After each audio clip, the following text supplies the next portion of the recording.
Hello everyone, this is Neha and welcome back to my channel. कैसे हैं आप सब? आई होप आप बहुत बढ़िया होंगे। स्वागत है आपका आपके अपने चैनल स्टडी परचम में। Class 7th history chapter number 8 के एमसीक्यू के सेशन को आज हम स्टार्ट कर रहे हैं। ये सेशन बहुत इंपॉर्टेंट है एग्जामिनेशन पॉइंट ऑफ व्यू से, और साथ ही आपको एक क्विक रिवीजन मिलेगा इस पूरे चैप्टर का। तो चैप्टर का नाम है 18th सेंचुरी पॉलिटिकल फॉर्मेशन, यानी 18वीं सदी से राजनीतिक संरचना किस तरह से हुई, किस तरह से अलग अलग प्रांत बटे, अलग अलग इंडिपेंडेंस के लिए लड़ाइयाँ लड़ी गई, उन सब चीज़ों को हम देखने वाले हैं इस पूरे सेशन में, है ना।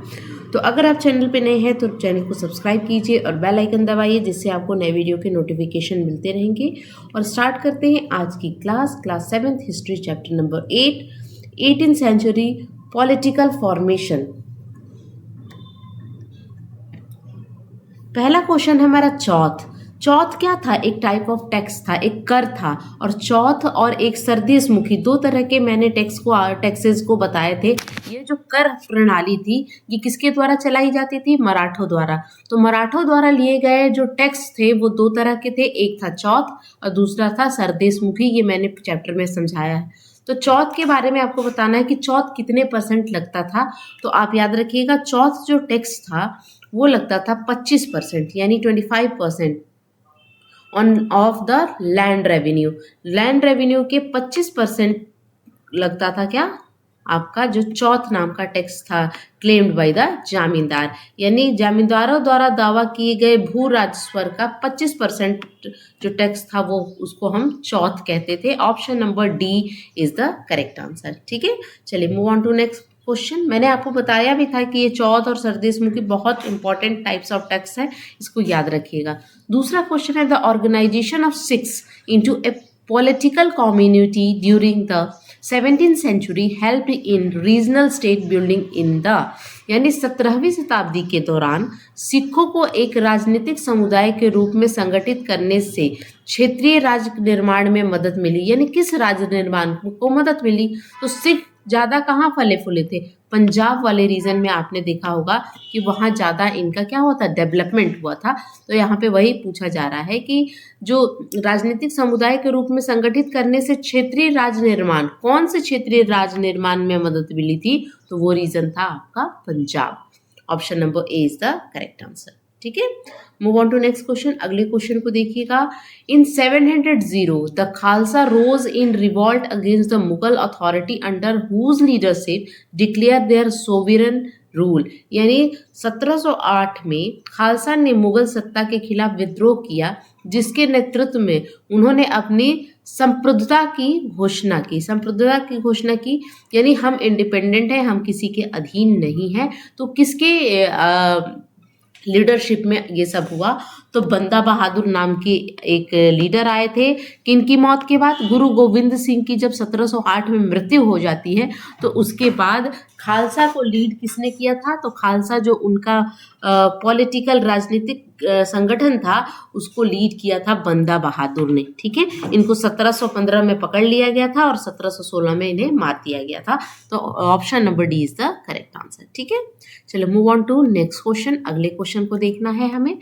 9 to 10% of a land revenue paid to the head revenue collector in A Deccan called, यानी दक्कन में मुख्य राजस्व संग्रहकर्ता को दिए जाने वाला भू राजस्व का 9 से 10% टैक्स क्या कहलाता था? डेक्कन एरिया की बात हो रही है। वो 9 से 10% टैक्स को हम सरदेशमुखी कहते हैं। अभी मैंने इसका जिक्र किया था, chauth and sardeshmukhi. It is a types of tax जिसको कौन लगाया करते थे? मराठों द्वारा लगाया जाता था। ठीक है, तो option number A is the correct answer. Now move on to next question. Question number 5 देखते हैं। रेवेन्यू फार्मर वेयर कॉल्ड, जो रेवेन्यू फार्मर थे, जो राजस्व किसानों को क्या कहा जाता था? तो राजस्व किसानों को इजारदार कहा जाता था। क्या बोला जाता था? इजारादार, है ना। तो option number B is the correct answer. इजारादार कहा जाता था। ठीक है, नेक्स्ट देखिएगा। The Mughal emperor after were unable to arrest the gradual shifting of political and economical authority into the head of the province's governor, local chieftains and other group. यानी dash के बाद मुगल सम्राट प्रांतीय गवर्नर, स्थानीय सरदारों और अन्य समूह के हाथों में राजनीतिक और आर्थिक अधिकार के क्रमिक स्थानांतर को रोकने में असमर्थ रही। यानी यहाँ पे क्या है कि किसकी मौत के बाद, जैसे जैसे ही औरंगजेब, देखिए बाबर से लेके औरंगजेब तक बहुत अच्छा चला, लेकिन औरंगजेब की बहुत सारी ऐसी पॉलिसी थी, नीतियाँ थी जो कि मुगल को डिक्लाइन की ओर लेके गई, है ना, और किसी की सुनता भी नहीं था औरंगजेब। तो औरंगजेब के बाद जो मुगल आए वो बहुत कमज़ोर टाइप के मुगल थे, वो कठपुतली हो गए थे, है ना, कठपुतली की तरह काम कर रहे थे। तो इसके बाद क्या हुआ कि जो उनके जो स्थानीय गवर्नर थे, जो मनसबदार थे, इनके हाथों से उनका कंट्रोल चला गया और वो अपनी मनमानी करने लगे। मैंने क्या बताया था कि जब राजा कमज़ोर होता है, जब सेंटर आपका कमज़ोर होता है, तो अलग अलग प्रांत, अलग अलग स्टेट डेवलप होते हैं और वो अलग अपने तरीके से काम करते हैं। तो यहाँ पे कौन से मुगल के बाद पूछा, तो मुगल यानी औरंगजेब की मृत्यु के बाद या औरंगजेब के बाद आपको ये सब चीज़ें देखने को मिलती। Option number D is the correct answer. Now move on to next question. Next question देखना है आपको। Many Rajput kings has served under the Mughal with distinction, particularly those belonging to, यानी डैश के बाद मुगल साम्राज्य के प्रांतीय गवर्नर, स्थानीय सरदारों और अन्य वाणिज्य के हाथों में राजनीतिक और आर्थिक अधिकारों के आधिपत्य को प्रतिबंधित कर दिया। तो ये कहने का मतलब क्या है कि मैंने क्या बोला था, जो लेटर मुगल थे वो क्या हो गए थे, बहुत कमज़ोर हो गए थे। जब लेटर मुगल बहुत कमज़ोर हुए थे तो हुआ क्या था कि जो वतन जागीर की हम बात करते हैं, जो राजपूत रूलर चले आ रहे थे मुगल के साथ, जिन्होंने संधि की थी, मैट्रिमोनियल अलायंस किया था, वो लोग क्या हो रहे थे, वो लोग भी अब चाह रहे थे कि मुगल तो अब कमज़ोर हो चुके हैं, तो क्यों ना हम अपने वतन जागीर में इंडिपेंडेंटली राज करें और बहुत अच्छे से राज करें, अपने राज को खुद कंट्रोल करें without interference of the Mughal. तो उस कौन से दो राज्य के बारे में आपकी एनसीईआरटी जिक्र करती है, तो एक था आपका ऑप्शन नंबर बी, देखिएगा, एक था आपका अंबर, दूसरा था जोधपुर, है ना, अंबर एंड जोधपुर। अजीत सिंह और सवाई राजा जय सिंह की बात हमने करी थी, तो option number B is the correct answer. ठीक है, ये आप कट कर लीजिएगा, ये दूसरा पिछले वाला क्वेश्चन जो है वो यहाँ पे रिपीट हो गया है। ठीक है, तो चलिए नेक्स्ट देखेंगे। नेक्स्ट है बुरहान उल मुल्क सरदत खान। देखिए शहादत खान नाम था या सरदत खान का था, आप क्रॉस चेक कर लीजिएगा एक बार, है ना। वॉज अपॉइंटेड सूबेदार ऑफ द बुरहान उल मुल्क सरदत खान या शहादत खान, वो कहाँ के ये थे, आपके सूबेदार थे, तो वो अवध के थे, है ना, अवध रीजन जो था उसके सूबेदार थे। Option number A is the correct answer. Now move on to next question. अगले क्वेश्चन को देखिएगा। Under whose reign the banking house of Jagat Seth become extremely prosperous.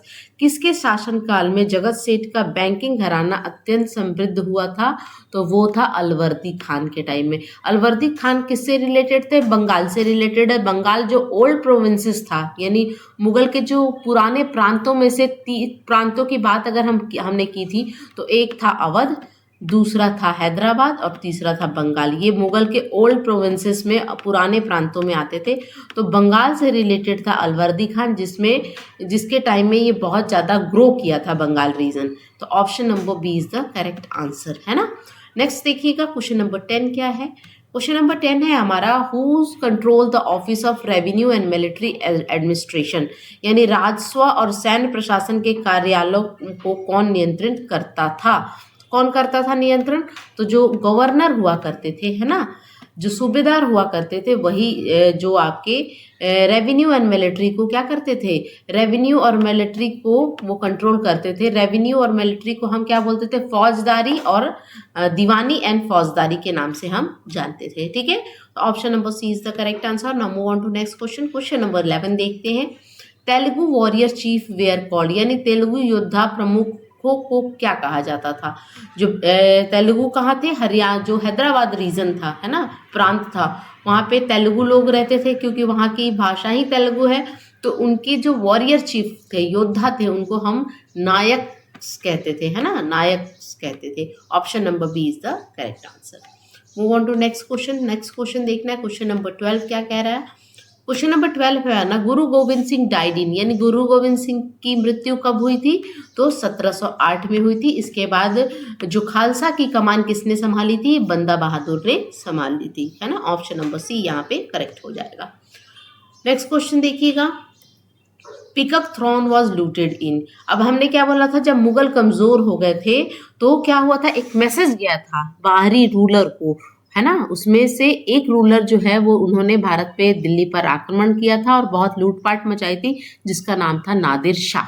Nadir Shah Irani ruler था और नादिर शाह ने क्या किया था, पिकक थ्रोन जो था, जो शाहजहां ने बनवाया था, उसको लूट कर ले गया था। मयूर सिंहासन जिसको हम कहते हैं, पिकक थ्रोन को क्या बोलते हैं, मयूर सिंहासन को किसने लूटा था? तो नादिर शाह ने। Option number B is the correct answer, ठीक है। क्वेश्चन नंबर 14 देखिएगा, 14 है हमारा, Burhan ul Mulk also held the combined officer of. Burhan ul Mulk जो था उसके पास कौन कौन सी जिम्मेदारी थी? तो एक था सूबेदारी भी थी, दीवानी भी थी और फौजदारी भी थी, तीनों थी, है ना। सूबेदारी, दीवानी, फौजदारी के संयुक्त कार्यालय भी उसके पास थे। किसके पास? बुरहान उल मुल्क। ये कहाँ का शासक था? तो ये शासक था अवध का, है ना। Option number D is the correct answer. अगला क्वेश्चन देखिएगा, अहमद शाह अब्दाली वाज। देखिए अहमद शाह अब्दाली की बात यहाँ पे की, क्या यहाँ पे क्यों इंपॉर्टेंट है? तो जो अहमद शाह अब्दाली था वो ना 5 बार आक्रमण करता है, 5 बार लूटपाट मचाता है, प्लेंडेड करता है, कहाँ? इंडिया में, after Nadir Shah.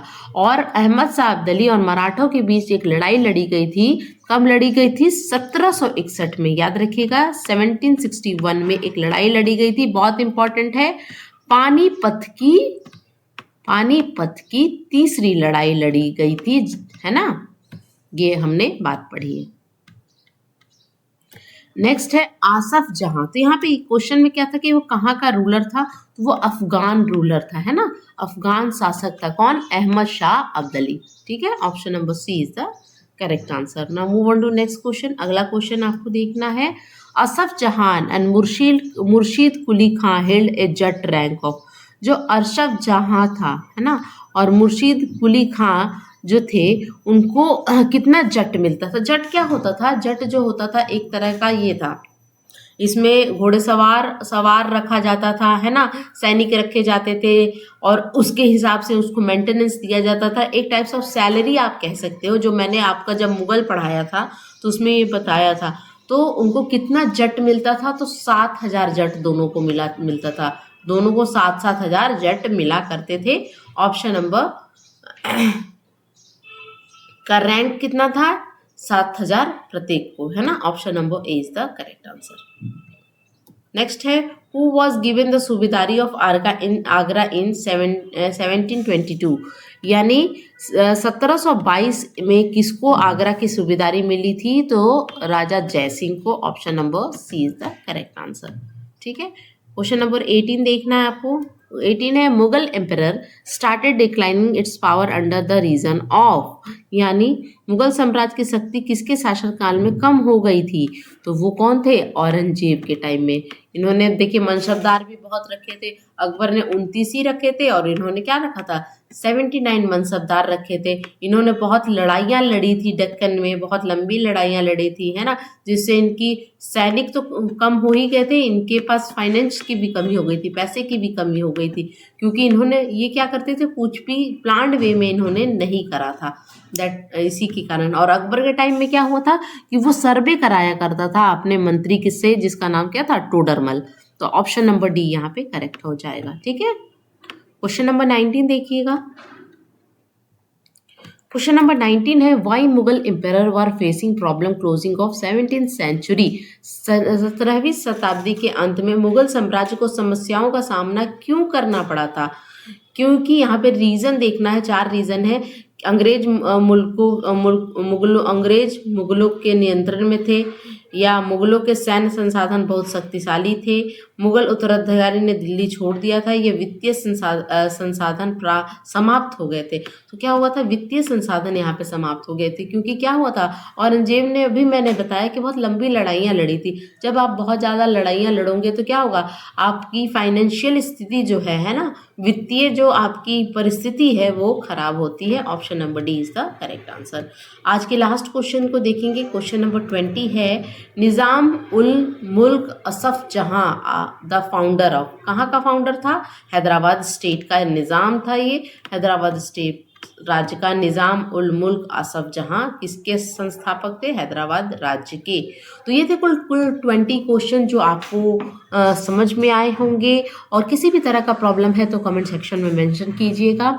I hope आपको लेक्चर अच्छा लगा होगा, आई होप आपको सेशन अच्छा लगा होगा। अगर अच्छा लगा होगा तो please do like share and subscribe to my channel. मिलती हूँ नेक्स्ट वीडियो में, तब तक के लिए thank you so much for watching, bye.